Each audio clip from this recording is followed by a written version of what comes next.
ఈ దేశంలో ఓసీలపై బ్యాన్ పెట్టేస్తే పోతుందేమో.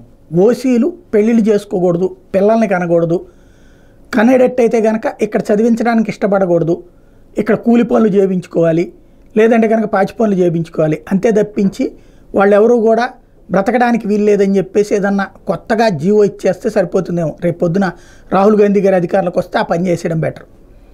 రిజర్వేషన్లు ఉండొద్దని చెప్పను, ఖచ్చితంగా కుల వివక్షకు గురై సుదీర్ఘకాలం పాటు అవమానాలు అవహేళనలకు గురైనటువంటి వర్గం ఇప్పుడిప్పుడే, ఇంకా పూర్తిగా సక్సెస్ కాల, ఇప్పుడిప్పుడే ఎదుగుతోంది, ఒక దారికి వస్తుంది. ఆ రిజర్వేషన్లు ఉంచడంలో తప్పే లేదు, దానికి ఒక లిమిట్ ఉండాలి. ఆ లిమిట్టే సుప్రీంకోర్టు చెప్పింది 50%.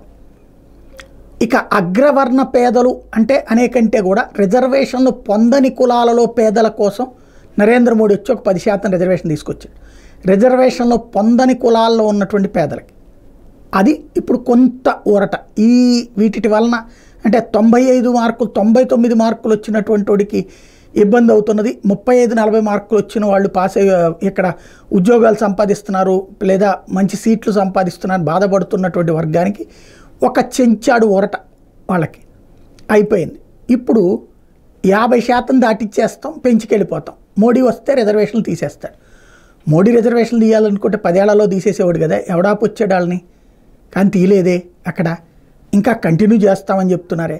కానీ ఒక అబద్ధాన్ని పదే నమ్మించాలంటే అవ్వట్లేదు. కాబట్టి కొత్త కాన్సెప్ట్, రిజర్వేషన్లు పెంచేస్తాం, చేసేయండి. ఇప్పుడు 60 ఉన్నాయి, మిగతా 40 కూడా రిజర్వేషన్స్ ఇచ్చేసేయండి. అప్పుడు రిజర్వేషన్లు పొందని జనాలందరినీ ఈ దేశం నుండి బహిష్కరించేయండి.